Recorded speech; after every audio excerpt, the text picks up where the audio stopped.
आकाशवाणीचं हे अकोला केंद्र आहे. आता आम्ही प्रसारित करीत आहोत शेतकरी बांधवांसाठीचा किसानवाणी कार्यक्रम.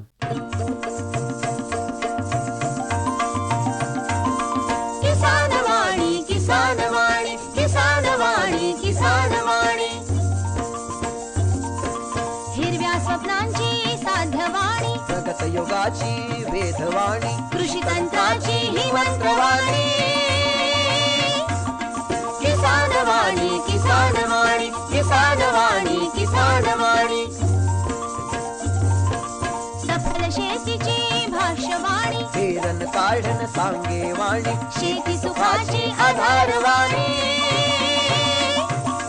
किसानवाणी किसानवाणी किसानवाणी किसानवाणी किसानवाणी किसानवाणी किसानवाणी किसानवाणी किसानवाणी किसानवाणी किसानवाणी किसानवाणी किसानवाणी किसानवाणी किसानवाणी किसानवाणी किसानवाणी किसानवाणी. भारत सरकारच्या कृषी आणि शेतकरी कल्याण मंत्रालयाच्या वतीनं प्रायोजित किसानवाणी कार्यक्रमात सादर करते सुरेश गोळे यांच्यासह मी प्रकाश नावकर आपलं मनपूर्वक स्वागत करतो.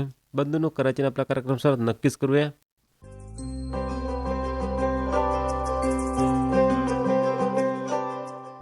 कार्यक्रमात पुन्हा एकदा आपलं मनपूर्वक स्वागत.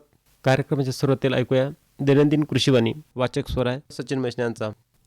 कृषीवाणीमध्ये जनावरातील सामान्य विषबाधा याविषयीची ही माहिती आणि ही प्राप्त झाली आहे डॉक्टर पंजाबराव देशमुख कृषी विद्यापीठ अकोला यांच्याकडून.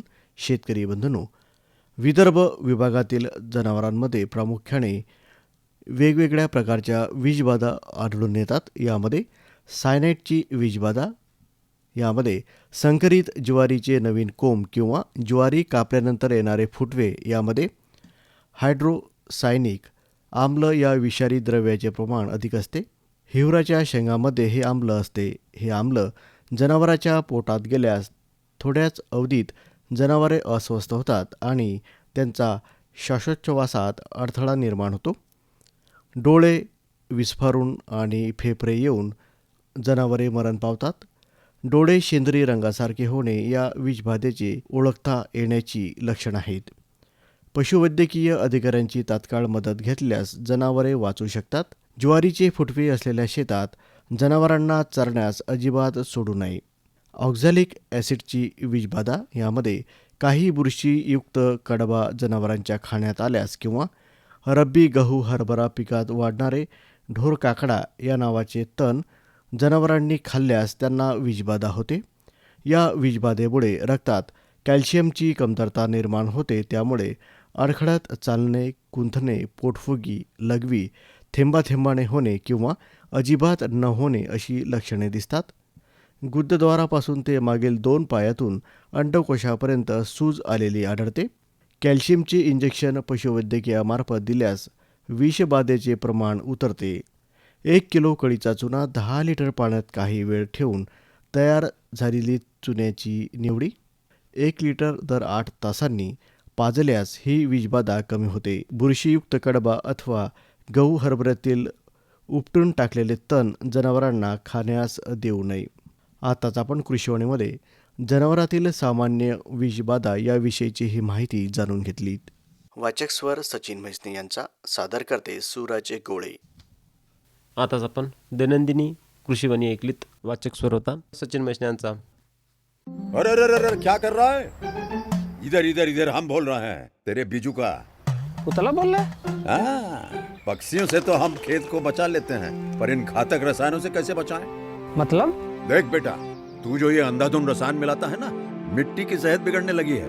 और जब माटी ही कमजोर पड़ जाएगी तो उपज कैसे सेहतमंद होगी? हाँ? अरे पहले ऐसा नहीं था.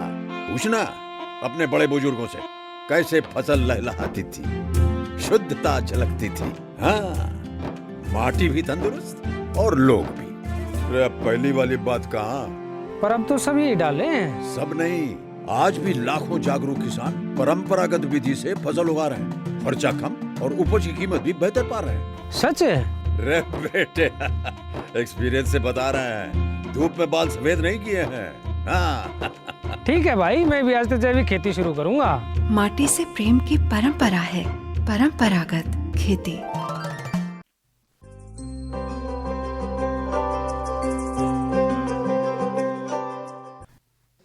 शेतकरी बंधूंनो, कार्यक्रमात आता ऐकूया बांधावरील सीताफळ आणि तूर लागवडीचे अनुभव याविषयी मुक्काम पोस्ट कापसी रोड, तालुका जिल्हा अकोला येथील बळवंत किसन आमले यांची किशोर कुकडे यांनी घेतलेली मुलाखत ऐकूया. शेतकरी बंधूंनो, आज कापसी रोड, तालुका अकोला, जिल्हा अकोला येथील शेतकरी बळवंत किसन आमले यांचे आपण अनुभव जाणून घेणार आहोत. त्यांचे अनुभव जे आहेत ते सोयाबीन, तूर आणि सीताफळ या पिकांसंदर्भात आहेत. त्यांनी खूप चांगली एक सोयाबीन आणि तुरीचं जे शेत आहे त्याच्या बांधावर त्यांनी सीताफळाची वृक्ष लागवड केली आहे आणि त्याचे फळं यायला त्यांना सुरुवात झालेली आहे. आणि त्यांनी जे वेगळ्या पद्धतीनं आता सोयाबीन आणि तुरीचं पीक घ्यायला सुरुवात केली त्याचे पण अनुभव ऐकण्यासारखे आहेत. रिटायर्ड LICमध्ये काम करत होते. वृत्ती घेतल्यानंतर त्यांनी शेती करायला सुरुवात केली. तर आपण बळवंत भाऊंचं स्वागत करूया. नमस्कार भाऊ. नमस्कार भाऊ. भाऊ, तुमच्याजवळ किती शेती आहे आणि या शेतीमध्ये केव्हा तुम्ही सुरुवात केली? माझ्याकडे 4 एकर शेती आहे आणि याला मी आता येत्या 5 वर्षापासून सुरुवात केली आहे लक्ष द्यायला. बरं, आता याच्या अगोदर काय व्यवसाय करत होते तुम्ही? याआधी मी LIC एजंट होतो आणि त्यामध्ये चांगला LICचा व्यवसाय चांगल्या प्रकारे केला की जेणेकरून प्रत्येक ठिकाणी माझा सत्कार झाला. मी CM क्लब मेंबरशिपसुद्धा घेतलेली आहे सध्या माझ्याकडे. आता मला एक सांगा की हे जी शेती तुम्ही करताय गेल्या 4 वर्षापासून, तर ती अगोदरची शेती तुम्ही कशा पद्धतीनं करत होती? अगोदरची शेती फक्त कसं आहे, लक्ष द्यायचं, काहीतरी पेरायचं आणि हे करायचं. आणि माझा व्यवसाय असल्यामुळे माझ्या शेतीकडे जास्त लक्ष राहायचं नाही. प्रत्यक्ष मी स्वतः आता लक्ष देतो, करून घेतो. मला सांगा की तुमच्या शेतात तुम्ही सुरुवातीला सांगितल्याप्रमाणे बांधावरची वृक्ष लागवड तुम्ही केलेली आहे.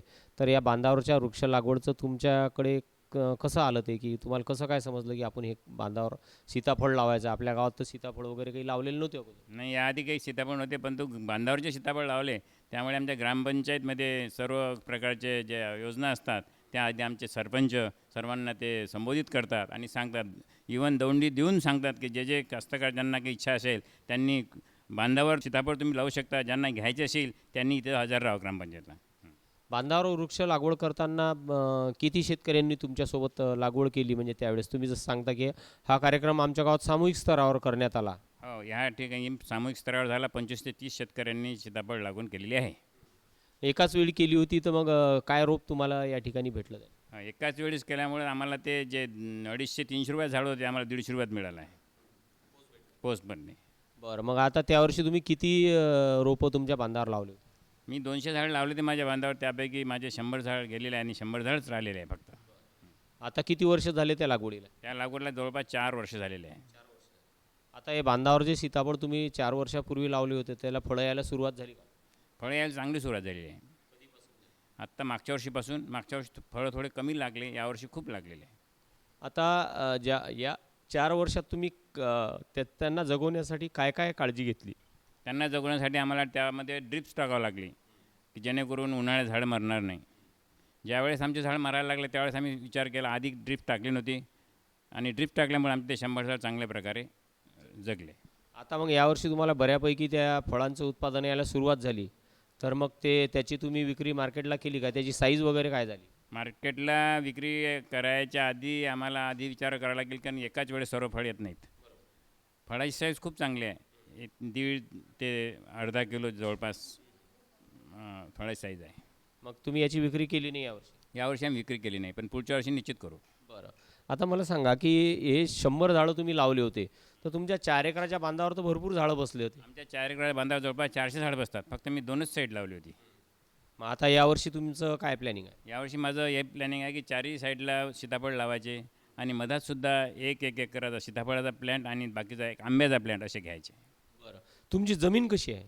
माझी जमीन काडीची असून प्लेन आहे. मग आता तुम्ही जसं आंबा लावायचं म्हटलं, सीताफळ लावायचं म्हटलं, आता सीताफळ काय तुम्ही बांधावर लावलं म्हणून त्या पाण्याचा निचरा झाला. कारण फळपीक म्हटलं की त्याला निचऱ्याची आवश्यकता असते. तर मग तुम्ही जर खालीच याच्यावर सपाट याच्यावर आंबा किंवा हे लावलं तर त्याच्या झाडाची ग्रोथ होईल का? तुम्ही माती परीक्षण वगैरे केलं का? माती परीक्षण केलेलं आहे मी. त्यानुसारच आम्ही आंबा रिकमेंडेशन आहे का माती परीक्षण? माती परीक्षणचं रिकमेंडेशन आहे माझ्याकडे. बरं, मला सांगा की मग आता हे बांधावर वृक्ष लागवड केली त्याचं अनुदान मग तुम्हाला भेटलं काय? त्याचं अनुदान मला मिळालं आहे. कोणत्या याच्यातून भेटलं तुम्हाला ते? कृषी विभागाची ती योजना होती, त्यामध्ये मला ते अनुदान मिळालं आहे. बांधावरील वृक्ष लागवड. बांधावरती वृक्ष लागवड योजना. मग तुमच्या सोबतच्या सगळ्या शेतकऱ्यांना या शासकीय योजनेचा लाभ झाला या माझ्यासोबतच्या सर्व शेतकऱ्यांना या योजनेचा लाभ झालेला आहे. आणि सगळ्यांचे किती टक्के झाडं आज आहेत? सगळ्यांचे, काही लोकांचे 50% राहिले, काही लोकांचे 25% राहिले, काही लोकांचे 60% अशा प्रकारे झाडं राहिलेले आहे. आता बळवंत भाऊ, हे झालं बांधावरचं पीक आणि तुमच्या मुख्य शेतात जे तुम्ही लागवड केली, तर यावर्षी तुम्ही काय त्याच्यात बदल केला? म्हणजे सोयाबीन आणि तूर हे तुमच्या गावासाठी काही नवीन पीक नाही, परंतु तुम्ही त्याच्यात काय नाविन्य आणलं? यावर्षी मी हे विचार केला की दरवर्षी आपण नेहमीप्रमाणे पेरतो आणि काहीतरी आपण विचार करायचा. फक्त मी ऐकत होतो की बेडवर तूर चांगली येते, यूट्यूबवरून पाहिली, 20 क्विंटल तूर होते, म्हणून आपणही पेरून पाहावं म्हटलं. तर यावर्षी मी खरोखरच पाहिली तर तूर खरोखरच खूप छान झाली. आता बऱ्याच लोकांनी काय केलं की बेडवर तूर लावली आणि बऱ्याच लोकांनी काय केलं, नवीन एक प्रयोग म्हणून त्याची छाटणी करायची सुरुवात केलेली आहे. तर तुम्ही सुद्धा या प्रकारे काही छाटणी वगैरे केली का? हो, यावर्षी मी छाटणी केली, पण माझी छाटणी थोडी लेट झाली. ती छाटणी मी 30 दिवसांनी करायची ते 45 दिवसांनी केली. आता बेडवर केल्याचे फायदे आहेत की बेडवर आपल्या कोणतंही पीक चांगलं वाढते, कारण पाण्याचा निचरा होऊन जाते. परंतु त्याच्यामुळे एक दुष्परिणाम होण्याची शक्यता असते की 2 बेडमध्ये पाणी साचून मधातलं जे पीक आहे, म्हणजे तुम्ही जे सोयाबीन लावलं त्याला पण धोका होऊ शकते. मग तुमच्या बाबतीत असं काही झालं काय? नाही, माझ्या बाबतीत असं काही झालं नाही, कारण आधीच आम्ही त्या गोष्टीचे विचारसरणी करून ते बेड त्या हिशोबाने पाडलेले आहेत, जेणेकरून त्या पाण्याचा निचरा होईल आणि ते पाणी नाल्यामध्ये निघून जाईल. म्हणजे पाणी साचलंच नाही कुठे? नाही, कारण एक साईडला माझ्याकडून नाला आहे, दुसऱ्या साईडनं रोड आहे. 2 बेडमधलं अंतर किती ठेवलं? 2 बेडमधलं अंतर मी 10 फूट ठेवलेलं आहे. कोणत्या बेडमध्ये 5 ते 6 तास माझ्या बेडमध्ये निघालेले आहे. आता या पिकासाठी तुम्ही खत व्यवस्थापन काय केलं? खत व्यवस्थापन मी DAP एकरी 1 पोतं दिलेलं आहे स्पेशल. नाही, पूर्ण शेताने, फक्त तुरीला आणि सोयाबीनला खतच दिलं? सोयाबीनला मी खतच दिलं नाही. आता तूर जे लावलेली आहे तुम्ही, तर ते घरची लावली की बाजारातून पॅकेटची आणून? नाही, मी ती बाजारातली आहे, ग्रीन गोल्ड नावाची तूर आहे, ती घरची लागवण केलेली नाही. 2 झाडातलं अंतर कसं ठेवलं तुम्ही? 2 झाडातलं अंतर मी 1 फुटाचं ठेवलेलं आहे. म्हणजे एका ठिकाणी 3 ते 4 झाडं लागवण केलेलं आहे. आणि मग हे आता तुम्हाला पेरणी करताना 2 प्रकारे, म्हणजे ट्रॅक्टरनं तुम्हाला सोयाबीन पेरावं लागलं असेल आणि तूर वेगळी, तर त्यासाठी किती मजूर लागला तुम्हाला? मला मजूर जवळपास जास्त लागले, जवळपास 7 ते 8 मजूर लागले मला तूर लागवणसाठी. आता तूर जर बेडवर घेतली तर तुमचं क्षेत्रफळ सोयाबीनचं घटलं असेल तर ते किती प्रमाणात आहे? सोयाबीन 75%, तूर 25% असं हे प्रमाण आहे. परंतु तुरीनं आता तुम्ही सांगता की सगळीच जागा व्यापली. हो, तुरीनं पूर्ण जागा व्यापलेली आहे, पण आता सोयाबीन निघण्याच्या तयारीत आहे, त्यामुळे काही प्रॉब्लेम नाही. म्हणजे यावर्षी तुम्ही मुख्य पीक म्हणून तुरीकडे पाहता? मुख्य पीक माझं तूर आहे, कारण दरवर्षी मी यामध्ये हरभरा पेरत असतो. पण हरभऱ्याचा खर्च पाहता असं वाटलं तूर हे खूप चांगलं पीक आहे, चांगलं उत्पादन देऊ शकते. बरं, आता मागच्या वर्षी तुमचं जे बेडवर तूर नव्हती आणि सामान्य ज्या तुरी होत्या, तर त्याच्यावर पावसाचा काय परिणाम झाला होता? तुमची काय तुलना आहे ते? माझी तुलना हेच आहे की पावसाचं एवढं प्रमाण होतं की त्यामुळे माझी तूर 50% जळली होती, आणि जे 50% राहिले ती एवढी काही खास नव्हती, त्यातली फक्त अर्धा एकर तूर चांगली होती व्यवस्थित. आता यावर्षी जर तुम्ही बेडवर पेरली नसती तर परिस्थिती माझी तशीच राहिली असती, जे मागच्या वर्षी होती त्यापेक्षाही खराब असते. आता मला एक महत्त्वाचं असं विचारायचं आहे की जसं तुम्ही सांगितलं की मध्ये मला एकरी 10 क्विंटलपर्यंत गॅरंटेड होईल असं आता सध्या परिस्थिती आहे. तर मला सांगा की बाळाचे पाय पाळण्यात दिसतात, जसं तुम्ही सांगता की तूर माझी अशी आहे तशी आहे, तर तुम्हाला काय अपेक्षा आहे की या तुरीपासून मला किती उत्पादन? या तुरीपासून मला निश्चित वाटते कमीत कमी 40 ते 45 क्विंटल तूर व्हायला पाहिजे. म्हणजे किती एकर आहे सगळी तूर? 4 एकर तूर आहे माझी. खरी पाहिलं तर ती नियमान जर म्हटलं तर 1 एकर तूर, पण ती 4 एकर तूर पकडायला लागते. तसं नाही ना, तुम्ही तूर पेरत असताना जर तुरीचं क्षेत्र हिशोबात धरलं तुम्हाला 4च एकर धरावं लागेल. बरोबर आहे ना, म्हणजे आता या स्टेजमध्ये तुमचं दुसरं पीक थोडी तिथे नाही, आता काय निघणार नाही. म्हणजे माझे 4 एकर क्षेत्र आहे तुरीचं जवळपास. आणि गावचं जे उत्पादन आहे सरासरी, म्हणजे जनरल जर कापसी रोडचा आपण विचार केला तर या गावात तुरीला किती तसं जनरल उत्पादन किती होते? एकरी 3 ते 4 क्विंटल जनरल हे होते. हो. आणि चांगल्यात चांगलं जर शेतकरी जर उत्पादन घेणार असेल तर त्याला एकरी किती? एकरी जास्तीत जास्त 5 क्विंटल. म्हणजे आता तुम्ही फक्त बेडवर तूर पेरून दुप्पट उत्पादनाची अपेक्षा करता? दुप्पट नाही, तिप्पट. तिप्पट? मग हे अतिशयोक्ती वाटत नाही काय? नाही, अतिशयोक्ती कामच नाही, कारण तूरच अशी आहे. फक्त झाडाचा आकार वाढला म्हणजे तुम्हाला उत्पादन होईल हे कशाहून? असं नाही, कारण संकट खूप आहे, काही हरकत नाही, पण संकट जर आले नाही तर मला निश्चित एकरी 15 क्विंटल तूर होईल. म्हणजे खूप चांगलं जर वातावरण राहिलं, म्हणजे निसर्गाचा सहकार्य असलं दिले तर. तर तुमचं हे होईल. मला एक सांगा की तुरीमध्ये फक्त तुम्ही एकरी एक DAP दिलं आणि एक कटिंग केली? एक कटिंग केली बस. आता दुसरा खताचा डोस तुम्ही त्याला बुस्टर डोस देणार का? आता मी दुसरा डोस आता या 4-8 दिवसात देणार आहोत. किती देणार आता 4 एकरासाठी? तो आता मी लिक्विड DAP जे असते ते देणार आहोत. ते लिक्विड DAP तुम्ही कशा माध्यमातून देणार? पंपाच्या सहाय्याने ड्रिंचिंग करून. ड्रेंचिंगचा खर्च तर खूप आहे हो. खर्च वाढेल पण तेवढं उत्पादनही वाढेल ना. मग आता ड्रेंचिंग करण्यासाठी साधारण तुम्ही 4 एकराला किती पंप म्हणजे किती पाणी वापरणार? 4 एकराला जवळपास मला 60 एक पंप लागतील, म्हणजे 12 आहे 120 लिटर पाणी लागेल. मग आता हे 1200 लिटर पाणी 1200 लिटर पाणी लागेल 2. तर हे 60 पंप तुम्ही ड्रेंचिंग करणार तर हे जे लिक्विड DAP आहे म्हणजे तुम्ही हे जे आपलं मार्केटमध्ये भेटते त्याच बॅगेचं पाणी करणार की लिक्विड DAP बॉटलमध्ये? डायरेक्ट बॉटलमधलं लिक्विड DAP घेणार. प्रतिपंप किती वापरणार? प्रत्येक पंपाला जवळपास 100 मिली काहीतरी असं पाहिजे वाटते. म्हणजे तुम्ही हे कुठं ऐकलेलं आहे का, कोण अनुभवातलं आहे? अनुभवातून सांगितलं आहे का शेतकऱ्यांनी की असं असं पाहिजे म्हणून. आणि त्याच्यासोबत आणखी काही टाकणार की फक्त DAP? टायकोडर्मा वगैरे त्यासोबत टाकू. ट्रायकोडर्माचा काय फायदा होणार तुमच्या तुरीला? टायकोडर्मामुळं काहीतरी मर नावाचा रोग वगैरे येण्याची शक्यता नसते म्हणतात, म्हणून टायकोडर्मा वापरावं लागते. आता सोयाबीन सोयाबीनचं तुमचं व्यवस्थापन संपल्यानंतर तुरीचं व्यवस्थापनाला सुरुवात झालेली आहे. तर साधारण किती फवारण्या तुम्ही या तुरीसाठी पुढे करणार आहे? आता पुढं जवळपास निसर्गाने जर साथ दिली तर 2 ते 3 फवाऱ्या होईल, आणि साथ नाही दिली तर 1-2 फवाऱ्या शिल्लक होतील. आता तूर या पिकासाठी जे व्यवस्थापन आपण केल्या जातो तर मुख्य कोणत्या किडी तुमच्या तूर पिकावर येतात? मुख्य कीड म्हणजे अळी सर्वात महत्त्वाचं कीड आहे. आणि बरेच लोक असं बोलतात की ढगाळ वातावरण आलं, पाऊस आला तर त्याच्यानंतर धुकं पडते आणि त्याचा पण दुष्परिणाम आपल्या तुरीवर होतो. तर तुमचं काय मत आहे त्याच्याबद्दल? धुकाचा तर खूप डेंजर परिणाम होतो, कारण धुकं जर पडलं तर काही सांगण्याचे हे नाही, कारण त्याचं काही सांगता येत नाही. मग त्याच्यातून वाचण्यासाठी तुमच्याजवळ काही उपाय आहेत का? त्याच्यावरून वाचण्यासाठी आम्हाला धुकं पडलेलं दुसऱ्या दिवशी ताबडतोब त्या स्प्रेने पाणी शिपावं लागतं. हां, पाणी. त्याचा कशा प्रकारे फायदा होतो? ते त्याचा फायदा हा होतो की त्याच्यावरच्या धुकावरचे जे हे असतात, दव असतो ते निघून जाते. म्हणजे त्याच्यावरचा दुष्परिणाम आपल्याला थोडं इन्स्टंट तुम्ही उपाययोजना करू शकाल? करणार आम्ही.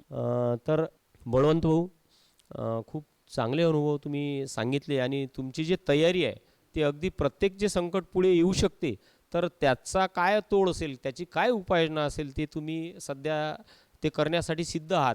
आणि नक्कीच निसर्गानं साथ देव अगर न देव पण तुम्हाला निश्चित तुमचं अपेक्षित उत्पादन मिळेल अशी मला आशा आहे. कारण तुम्ही ज्या पद्धतीनं तुम्ही बोलले त्या पद्धतीनं नक्कीच तुम्हाला ते पीक व्हायला पाहिजे आणि खऱ्या अर्थानं तुमच्यासारखंच प्रत्येक शेतकऱ्याला पीक व्हायला पाहिजे. आणि तुम्ही जे नवीन नवीन गोष्टीचा अवलंब करता तर या आपल्या आकाशवाणीच्या माध्यमातून ते शेतकऱ्यापर्यंत जाईल आणि तुमचं अनुकरण करणारे तूर उत्पादक शेतकरी असतील, बेडवर तूर घेणारे शेतकरी असतील हे तयार होतील. आणि तुमचा जो प्रयोग आहे कृषी विभागाशी संबंधित तर हा जो प्रयोग तुम्ही तुमच्या शेतात कृषी विभागाच्या माध्यमातून बांधावर वृक्ष लागवडचा हाती घेतलेला आहे आणि तुमचं स्वतः माती परीक्षण झालेलं आहे. म्हणजे प्रत्येक गोष्ट तुम्ही शास्त्रीयदृष्ट्या करता म्हणून तुम्हाला कोणतंच पीक अशक्य होणार नाही अशी आपण आशा करूया.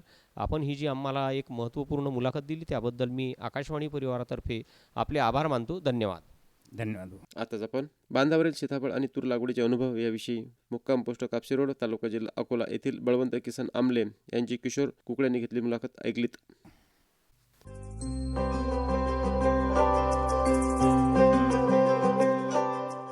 भगरीमध्ये आहे प्रथिनांचे प्रमाण सर्वात मस्त, शरीर राहते आपले तंदुरुस्त.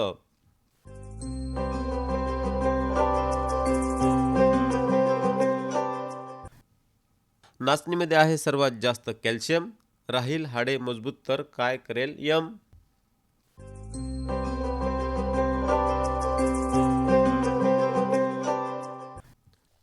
भरड धान्यातील गुणधर्म. बाजरी. आहाराच्या दृष्टीने बाजरी हे अत्यंत महत्त्वाचं तृणधान्य आहे. गेल्या काही वर्षात विकसित आणि विकसनशील देशांमधील लोकसंख्या पाहता अन्नधान्याची गरज आणि त्याची कमतरता यासाठी मुख्य तृणधान्य पिकांची जागा ज्वारी, बाजरी या पिकांनी घेतली आहे. जगातील लाखो गरीब आणि गरजू लोकांचे बाजरी हे प्रथिनं आणि ऊर्जा पुरवणारे धान्य म्हणून उपयुक्त ठरत आहे. पोषणयुक्त घटकाशिवाय बाजरीत तेलसुद्धा असते.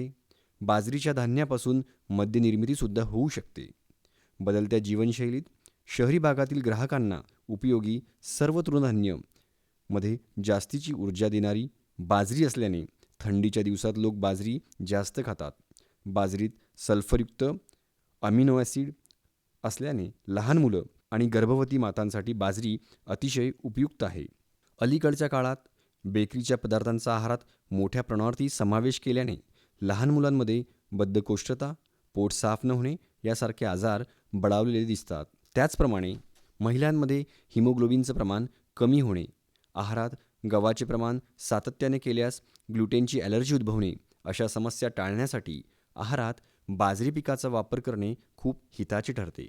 भारतीय खाद्यपदार्थांमध्ये बाजरीच्या पिठाची भाकरी किंवा धपाटे म्हणजेच थालीपीठ हा मुख्य पदार्थ आहे. गव्हाच्या पिठाबरोबर मिसळून वापरता येऊ शकते. यामुळे प्रथिनांची उपलब्धता वाढते. रंग, स्वाद सुधारल्याने बेकरीमध्ये त्याचा वापर वाढण्यास मदत होईल. पिवळसर बाजरीमध्ये कॅरोटीन, अजीवनसत्व अधिक प्रमाणात असतात. पारंपरिक पद्धतीचा वापर करून चवदार पापडी, गोड तिखट, सांगळे यासारखे पदार्थ तयार करता येतात. याशिवाय बाजरीपासून पातळ कडक भाजलेल्या भाकरी देखील चवदार लागतात. अशा भाकरी आणि भाजी मराठवाड्यातील लातूर, उस्मानाबाद जिल्ह्यात मोठ्या आवडीने खाल्ल्या जातात. भरड धान्यातील गुणधर्म. नाचणी. नाचणी हे तृणधान्य आहारदृष्ट्या इतर धान्यापेक्षा सर्वश्रेष्ठ, अत्यंत महत्त्वाचे तृणधान्य आहे. नाचणीमध्ये कॅल्शियम, लोह, तंतुमय आणि मुबलक खनिजे आहेत. स्निग्ध पदार्थ अत्यंत कमी असल्याने नाचणी आरोग्याला हितकारक आहे. पचनास हलकी आहे.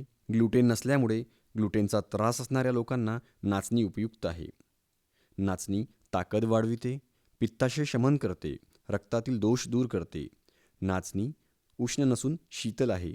नाचणीमध्ये इतर अन्नपदार्थाच्या तुलनेत सर्वात जास्त कॅल्शियम आहे. 100 ग्राम दाण्यात 344 मिलीग्राम कॅल्शियम असतो. तो इतरांपेक्षा 10 पटीने जास्त प्रमाणात असतो. त्यामुळे हाडे बळकट होतात. म्हणून लहान मुलांना नाचणीची पेज देतात. तसेच गरोदर माता आणि वयस्कर व्यक्तींनाही हाडासाठी नाचणीचे पदार्थ खाणे फायद्याचे ठरते. नाचणी खाण्याने हाडे ठिसूळ होणे हा रोग होत नाही. हाडे मोडण्याचा धोका टळतो. दुर्गम भागातल्या आदिवासी बांधवांच्या खाण्यात नाचणी असल्याने ते लोक शरीराने दणकट आणि काकट असतात. नाचणीच्या 100 ग्रॅम दाण्यामध्ये 6.4 मिलीग्राम लोह असतं. हा इतर धान्यापेक्षा जास्त प्रमाणात आहे. ॲनिमिया होऊ नये म्हणून हाडे बळकट होण्यासाठी लोहाची गरज नाचणीच्या पदार्थातून भागविता येते. म्हणूनच गरोदर मातांना गर्भविकासासाठी, हाडे ठिसूळ होऊ नये म्हणून वयस्कर व्यक्तींना आणि लहान मुलांना हाडे बळकट होण्यासाठी नाचणी अतिशय उपयुक्त ठरते. नाचणीमध्ये 7 ते 12% प्रथिने आहेत. भूक कमी करण्यासाठी आणि वजन कमी करण्यासाठी नाचणीतील ट्रिप्टोफॅन हे अमिनो आम्ल उपयुक्त ठरते. नाचणीच्या अन्नाचे कमी वेगाने पचन होते. मनुष्य जास्त कॅलरीज घेण्यापासून सहजरित्या परावृत्त होतो. नाचणीमधल्या फायबर्समुळे पोट भरल्यासारखे वाटते. पोट भरल्याचे समाधान होते. म्हणूनच अनावश्यक जास्तीचे अन्न खाण्याचा मोह आपोआप टळतो. नाचणीतल्या तंतुमय पदार्थांमुळे रक्तातील साखरेचे प्रमाण कमी होते. नाचणीच्या धान्यात 72% कर्बोदके असली तरी आश्चर्य म्हणजे ती नॉन स्टार्चच्या रूपात असतात. आयसोलिसिसमुळे मांसपेशी म्हणजेच स्नायू तंदुरुस्त राहतात. रक्त गोठत नाही. त्वचा सुधारते. रक्तातील साखरेचे प्रमाण कमी होते. नाचणीतल्या वालिन या आम्लामुळे चयापचय, मांसपेशी आणि शरीराची झीज भरून निघते. शिवाय शरीरातला नायट्रोजन समतोल राखण्यास नाचणी मदत करते. मानसिक थकवा कमी करते. मज्जासंस्थेचा जोम वाढविते. मिथोईन हे आम्ल शरीरातल्या वेगवेगळ्या प्रक्रियेसाठी उपयोगी पडते. शरीरात गंधक निर्माण करते. केसाचं आणि त्वचेचं आरोग्य चांगलं ठेवण्यासाठी नाचणी उपयुक्त आहे. हे आम्ल शाकाहारी लोकांसाठी अत्यंत उपयोगी आहे. नाचणीतील लेसिथिन आणि मिथिओनाइन या अमिनो आम्लामुळे पित्त कमी होते. यकृतामधील जादा चरबी कमी होते. नाचणीत भात, गव्हापेक्षा तंतुमय पदार्थ जास्त असल्याने रक्तातील साखर वाढण्यास विरोध करीत असल्यानेच नाचणी हे मधुमेही रुग्णांसाठी सुद्धा चांगलं अन्न ठरू पाहत आहे. पोषक घटकांचे प्रमाण म्हणजे प्रथिने 7.7 ग्रॅम, स्निग्ध पदार्थ 1.3 ग्राम, तंतुमय पदार्थ 3.6 ग्रॅम, कॅल्शियम 344 मिलीग्रॅम, लोह 6.4 मिलीग्रॅम आणि कॅलरीज 336 किलो कॅलरीज यापासून आपल्याला मिळू शकतात.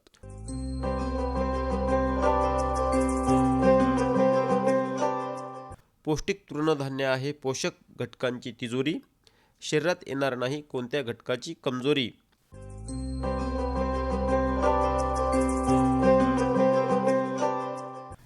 अन्नधान्य म्हणून घ्याल तृणधान्याची रास, मिळेल आरोग्याची हमी हमखास.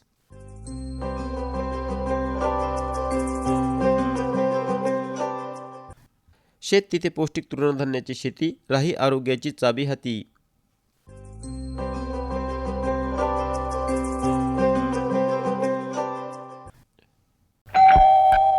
सर्वोत्कृष्ट शेतकऱ्याचा पुरस्कार मिळाला आहे हरीला.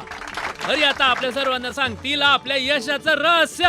माझ्या शेतकरी बंधू आणि भगिनींनो, आपणही आपल्या शेतात चांगलं पीक घेऊ शकता. ते कसं? बस जेव्हा काही समस्या असेल तेव्हा लगेच लावा हा नंबर 1800-180-1551. हा कोणाचा नंबर आहे भाऊ? शेतकरी कॉल सेंटरचा, जिथे तज्ञ आपल्याला शेतीच्या समस्येवर तोडगा सांगतील लगेच. अहो भाऊ, तज्ञ सारा वेळ थोडाच मिळणार आहे. नक्की मिळेल हो भाऊ. वर्षाचे 365 दिवस मिळेल, ते देखील सकाळी 6 ते रात्री 10 वाजेपर्यंत.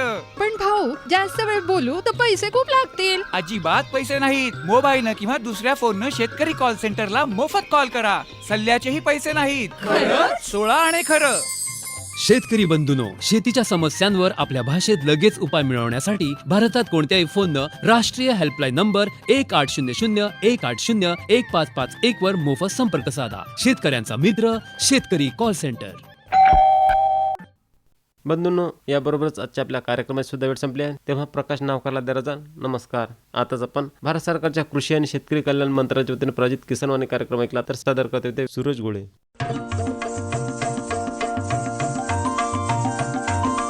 किसानवाणी किसानवाणी किसानवाणी किसानवाणी, हिरव्या स्वप्नांची साध्यवाणी, प्रगत योगाची वेधवाणी, कृषी तंत्राची ही मंत्रवाणी. किसानवाणी किसानवाणी किसानवाणी किसानवाणी, सफल शेतीची भाष्यवाणी, पेरन काढन सांगे वाणी, शेती सुखाची आधारवाणी.